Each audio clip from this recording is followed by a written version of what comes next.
Good afternoon, everyone. How are you all? I hope everybody is good.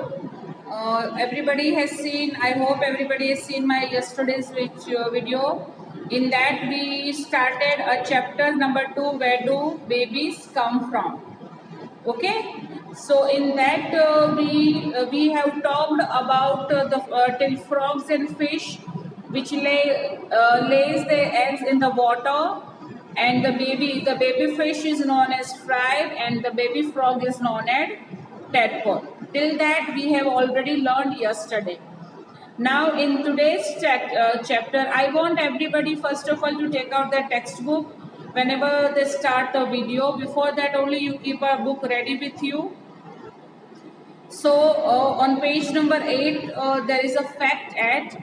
First of all we'll start with the fact at. I hope everybody can see the screen properly and they can read the things contained properly. So okay, ready? I'm starting. Insects to lay eggs. The butterfly has 4 stages in its life cycle. Okay insects होते हैं जैसे कि ends होती है, caterpillars, butterflies होती है, वो सब भी अपने एग्स देते हैं. आपने बटरफ्लाई तो देखी होगी. You everybody must have seen the butterfly, the beautiful butterflies which is always there in our garden. उनके 4 स्टेजेस होते हैं. सबसे पहले वो कैटरपिलर होती है. कैटरपिलर से फिर बड़े होके वो बटरफ्लाई बनती है. वो कौन से 4 स्टेजेस होते हैं यहाँ पे बताया है. Okay, the female butterfly lays eggs. An egg hatches into a larva. सबसे पहले फीमेल बटरफ्लाई होती है, वो एग देती है, और जब वो एग हैच हो जाता है, हैच हो जाना मतलब उसमें से जब बेबी बाहर निकलता है तो वो बेबी को कहते हैं, बटरफ्लाई के बेबी को कहते हैं larva. The larva is known as caterpillar. वो लार्वा को क्या कहा जाता है? कैटरपिलर. सबने कैटरपिलर देखा होगा. आपके पिक्चर में, आपको यहाँ पे जो बुक में पिक्चर दिया है उसमें भी सबसे पहले यहाँ पे एग है, एग के ऊपर यहाँ पे कैटरपिलर है. Now the next stage is pupa in which the caterpillar forms a shell around its body. उसके बाद कैटरपिलर है वो अपने बॉडी के आजू बाजू शेल बना देता है, एक शंख जैसा बना देता है, प्रोटेक्ट करने के लिए पूरा शेल बना देता है, जो स्टेज को हम कहते हैं pupa. This shell is known as cocoon. उस शेल को क्या कहा जाता है? Cocoon. Inside this cocoon the caterpillar slowly changes its shape. वो जो शेल बनाया है प्यूपा ने, कैटरपिलर ने जो शेल बनाया है, उसके अंदर ही कैटरपिलर अपना शेप चेंज करते हैं. राइट, वो अपना शेप अंदर ही अंदर चेंज करते हैं. After some time the cocoon burst open and the adult butterfly emerges. थोड़े टाइम के बाद वो जो कोकून होता है जिसके अंदर कैटरपिलर ने अपना शेप चेंज किया होता है, वो बर्स्ट ओपन हो जाता है, मतलब एकदम से खुल जाता है, और उसमें से क्या निकलता है? A beautiful butterfly. समझ में आया? एक बटरफ्लाई कैसे होती है? सबसे पहले फीमेल बटरफ्लाई होती है, वो एग देती है, और वो जब हैच होता है तो उसको हम कहते हैं larva. That is also known as caterpillar. उसके बाद जो नेक्स्ट स्टेज है जिसमें कैटरपिलर अपने बॉडी के अराउंड शेल बना देती है, जिसको हम कहते हैं प्यूपा. ओके, और वो शेल को क्या कहा जाता है? Cocoon.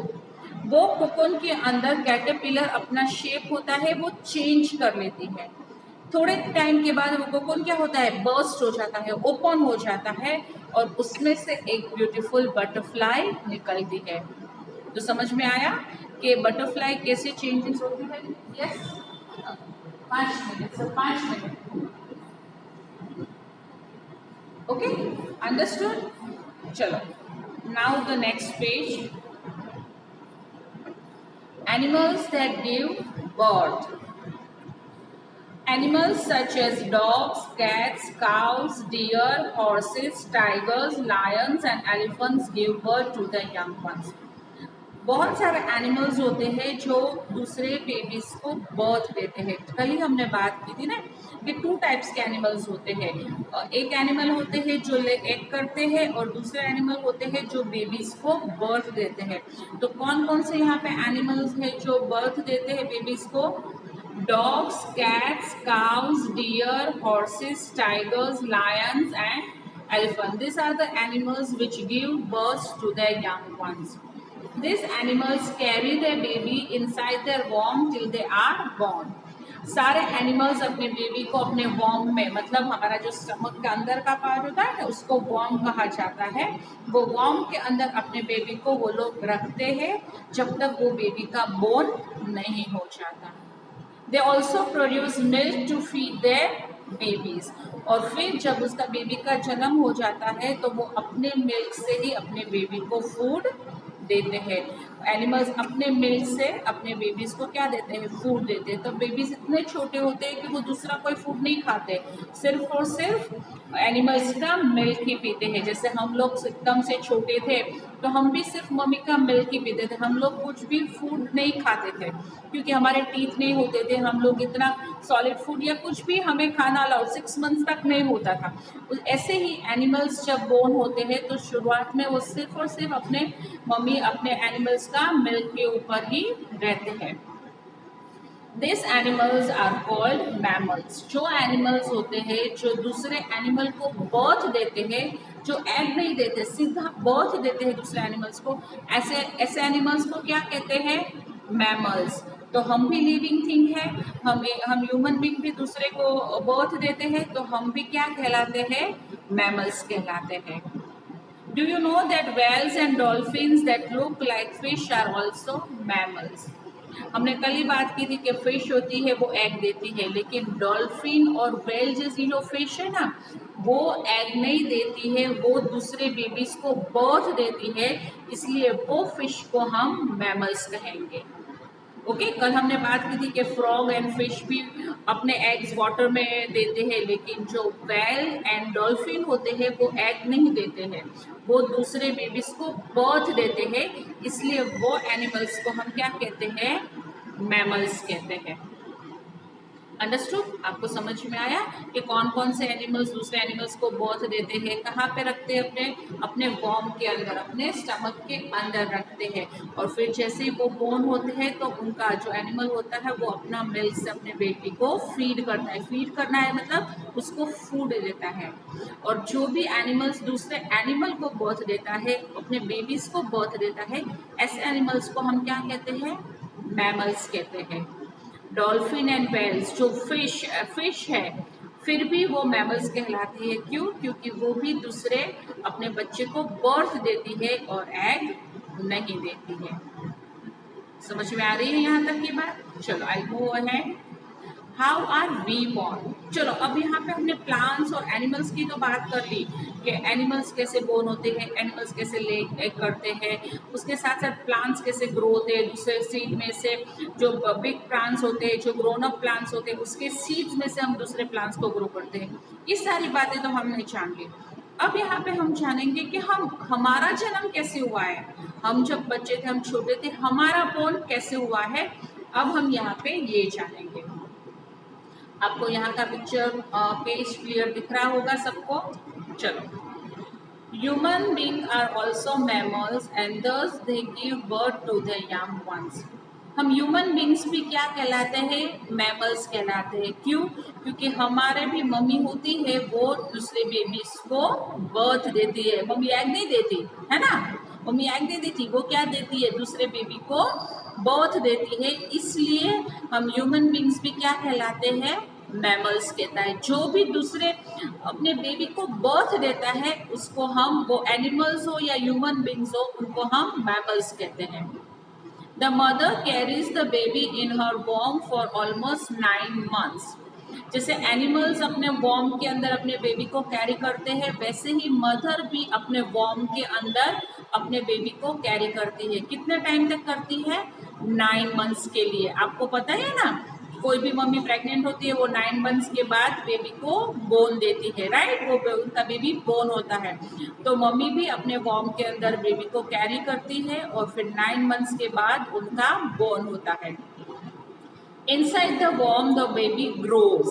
The tube that connects the baby to its mother supplies food, liquid and oxygen to the baby from the mother's body. Okay, mummy के वॉर्म के अंदर जो बेबी होता है ना वो अंदर ही ग्रो होता है 9 मंथ्स में। पहले एकदम स्मॉल होता है, धीरे धीरे 9 मंथ्स जैसे जैसे टाइम जाता है तो 9 मंथ्स में वो पूरा ग्रो हो जाता है।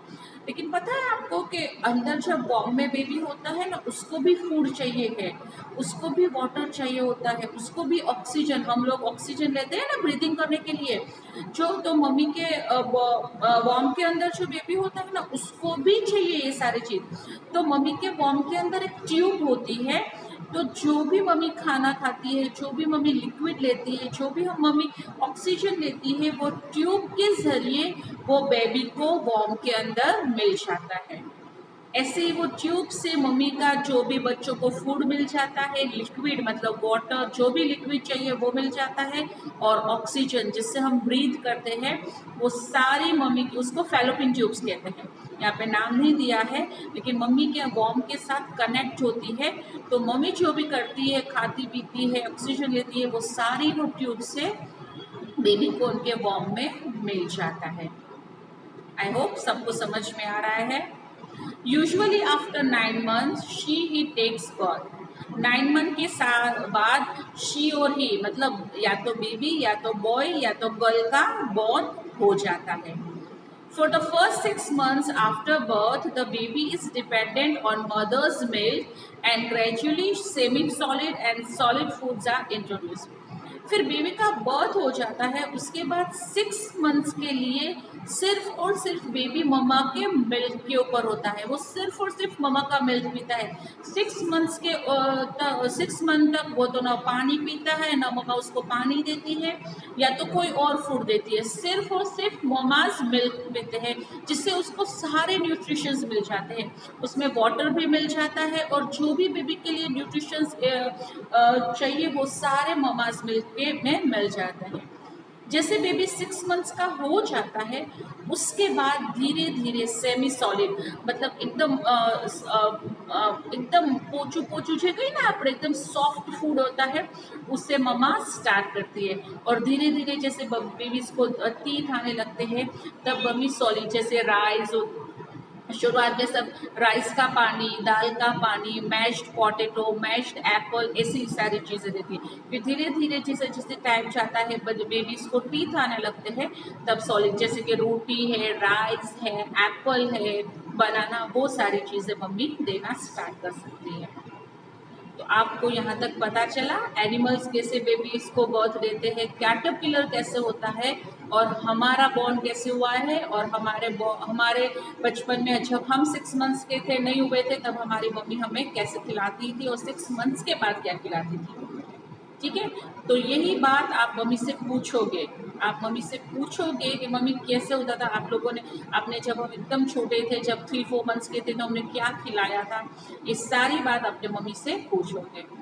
और ये वीडियो अच्छे से देख के इसके बाद अगर आपको कोई भी इश्यू हो, ना समझ में आया हो, तो आप मुझे कमेंट बॉक्स में बता सकते हैं। और आज से सारे वीडियोस नए अकाउंट में जाएंगे, तो आपको नया अकाउंट भी बहुत ही जल्द स्टार्ट कर लेना है। ओके, चलो, आई होप यहाँ तक की बात समझ में आएगी। I will see you again in the next period. Till then take care, bye bye.